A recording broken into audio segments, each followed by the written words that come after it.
September 1939. The German foe begins its ruthless march of conquest and sets the stage for World War II. Poland's 34 million inhabitants, crushed, scattered, and enslaved. Tens of thousands of square miles of territory shrink before the movement of lightning-armored columns. Poland and the world learn the meaning of a grim new word, blitzkrieg. Here is shown the initiation of that phase of modern warfare. These pictures of the preparation for attack and later the actual combat were all made by German frontline cameramen. Therefore, they stress Nazi superiority. Success is unimpeded as Hitler's divisions move against outnumbered Polish defenders. Later, on other world battlefronts, the Allies are to destroy the myth of the invincibility of the Nazi armies. But this is Hitler at the peak of his armed might, and the record of a nation overrun in just days is of military as well as historical importance.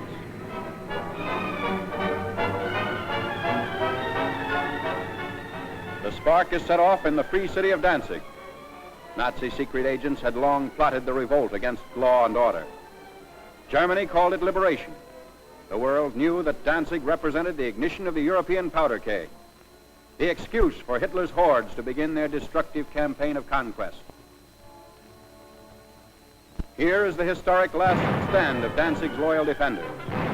They're entrenched in the city's post office and under repeated fire of Nazi-trained militiamen.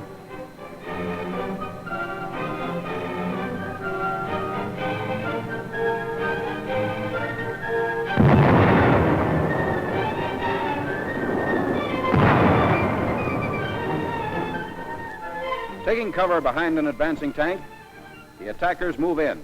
Gasoline is sprayed on the building, and its doom is sealed.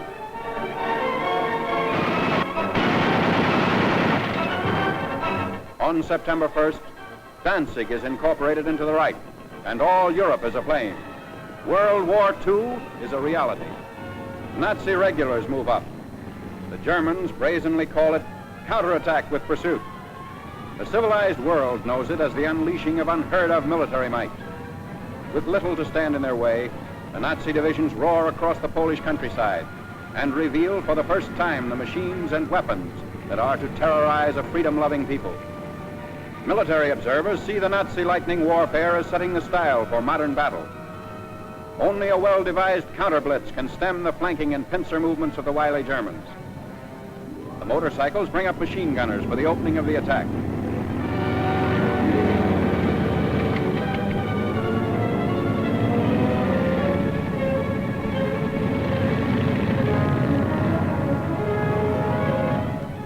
Camouflage is used to best advantage.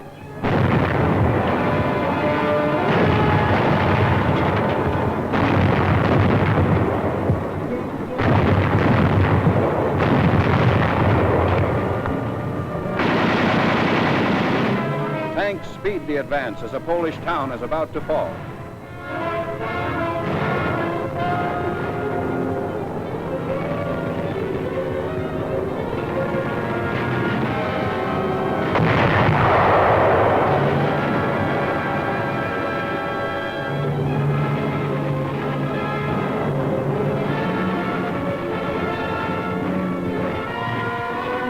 Before the day is out, the Nazis have occupied the town, which is still burning and in complete ruins.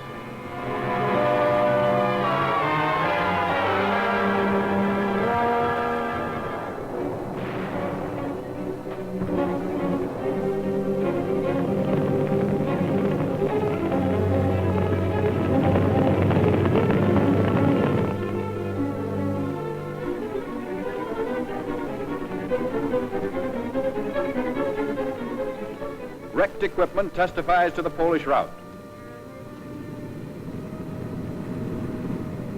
There's no halt in the wrecked town. The military timetable calls for the rushing up of troops for more blitz attacks. The German strategy is to isolate Polish forces as quickly as possible. So the Nazi columns move according to prearranged schedule. 30 to 37 miles per day is the German claim.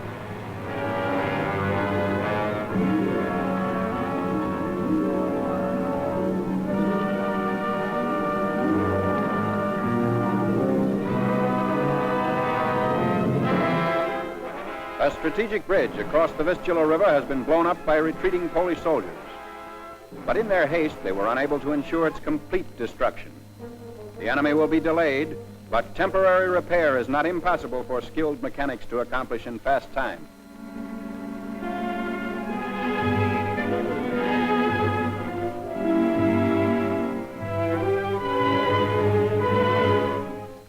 A German sapper detachment sent ahead of the fighting unit goes to work. These men are trained to construct emergency roads as well as bridges.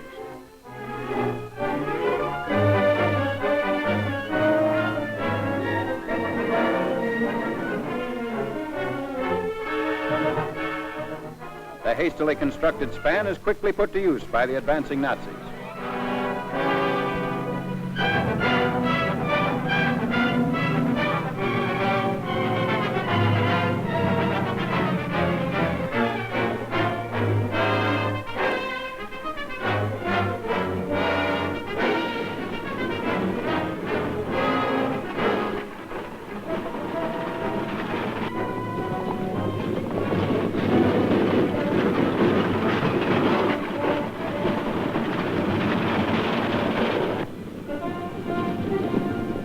Many units don't even wait for the repairs. When bridges are scarce, shallow waters are forded.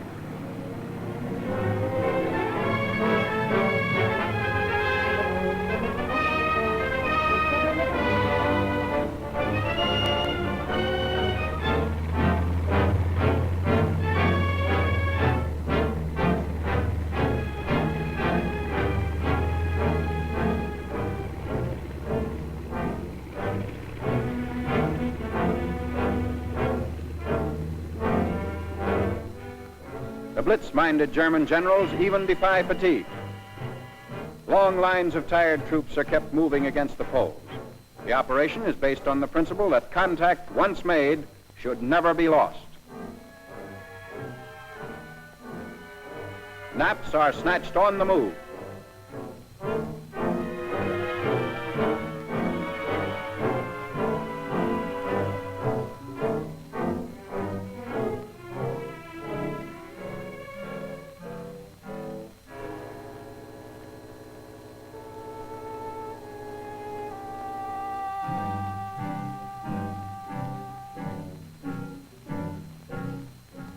Complete halt comes only during the lull between battle movements.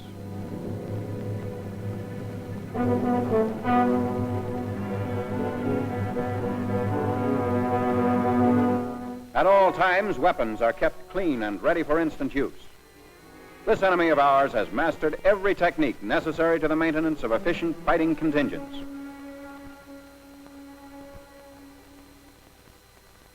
The Polish harbor of Gdynia. For the defense of this vital seaport, the Poles have sunk ships to block the entrance of German warships.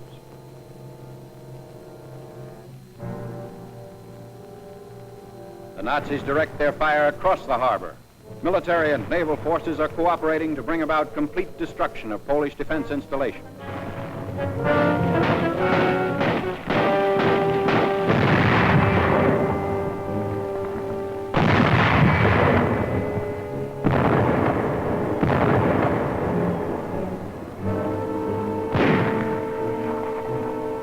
After a thorough bombardment, the outnumbered garrison of Gdynia surrenders.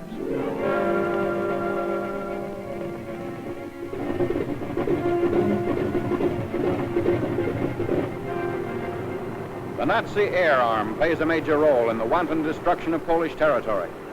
The method is now a familiar one. First reconnaissance planes go aloft to secure valuable photographic data.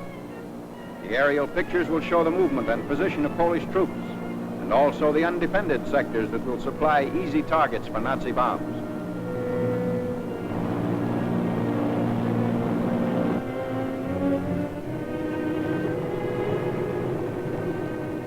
Immediately on landing, the valuable pictures are rushed to the field developing unit. The Germans have stated that information thus revealed has formed the base for much of their decisive military operations in Poland. This photograph reveals a truck convoy, closely bunched at a crossroad. If proper distance and interval had been kept between vehicles, they would not be the target shown here.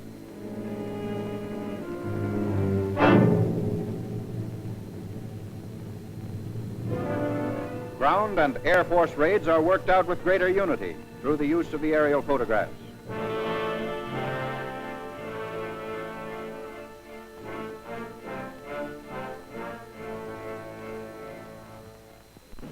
Now the preparation for attack by German fighter planes and bombers. Cases of bombs are continually unpacked, ready to supply the big ships as they land and take off again.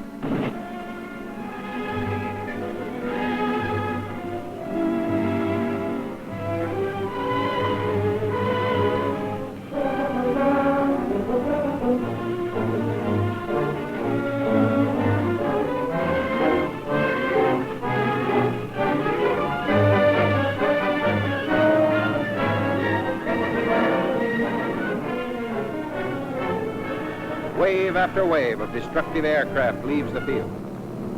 They are assigned to swarm ahead of the land armies and destroy complete fortifications, batteries, marching troops, railway junctions, and important highway links.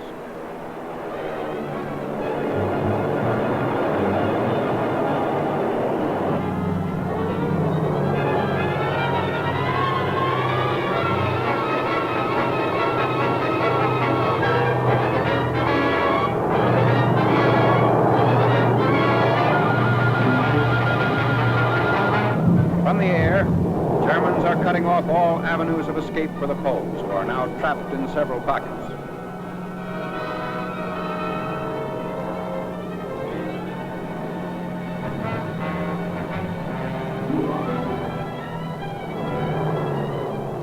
A Stuka dive bomber attacks an important railway junction. He swoops down thousands of feet before releasing his bombs.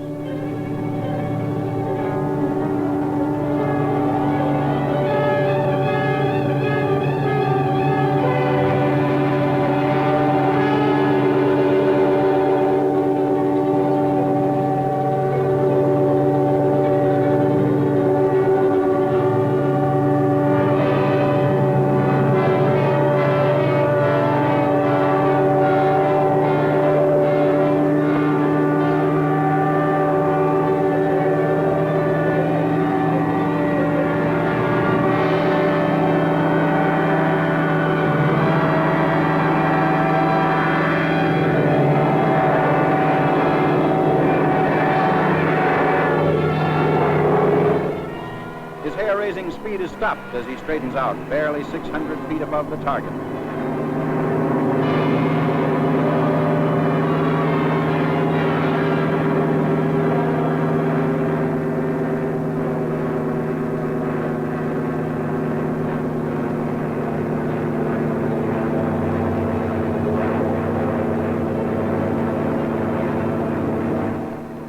The Polish anti-aircraft fire is not sufficient to hold off this winged enemy.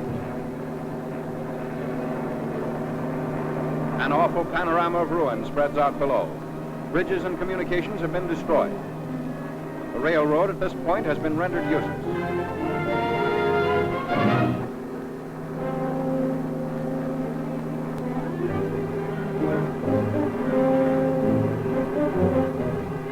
Nazi bombs also knock out the heavy armored cars which the Polish army had hoped would see effective action against the enemy.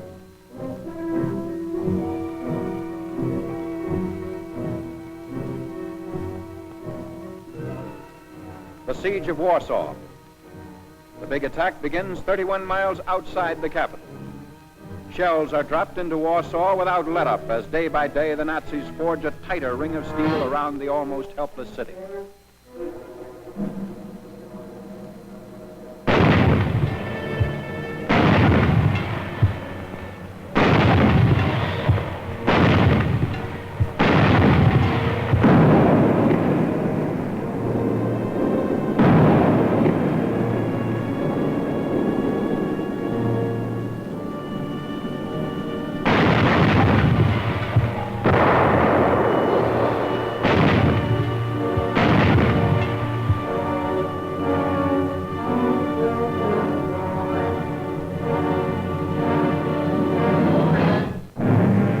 Hundreds of fires in the city send up huge clouds of smoke.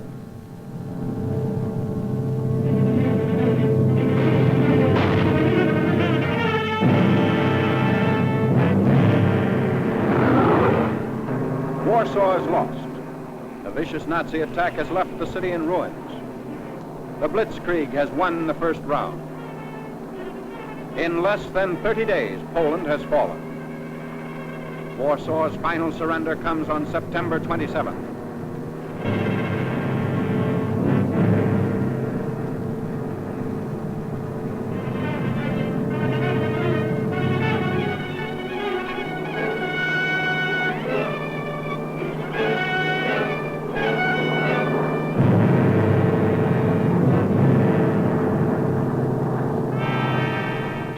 Even as the last shot is fired, the first of the conquerors are already within the city's boundaries. Here again, the wreckage testifies to the fury of the Nazi assault.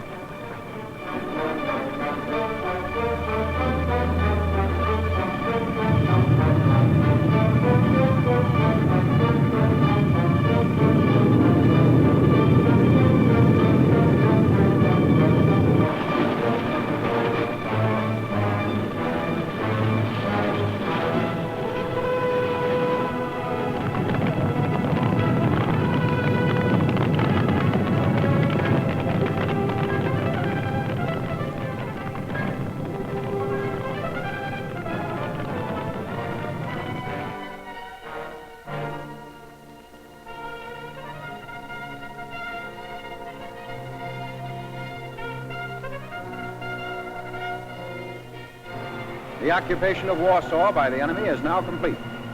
The Poles have fought bravely against this foe, but were overwhelmed by the sheer superiority of numbers and fighting equipment.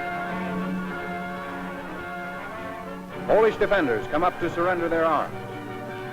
Germans claim sizable quantities of guns and ammunition taken throughout the country. There was no time for the Poles to destroy their weapons. So quickly did the Nazis move in and dominate each position.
Polish prisoners in long lines. 500,000 is the estimated total figure.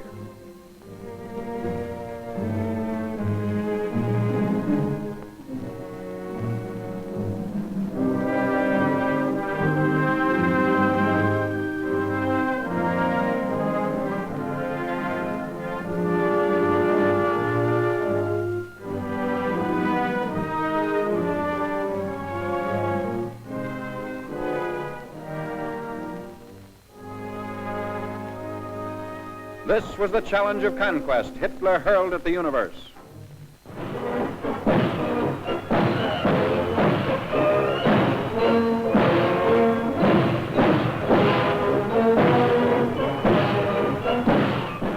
Arrogant, well-trained, the Nazis marched through Warsaw's streets. The world was permitted to view this display of military pomp and expected to bow before Germany's might. But the events of years following Poland's setback were to tell another story. The Allies are fighting to prove that these goose-stepping legions are not supermen, that the events of September 1939 shall never happen again.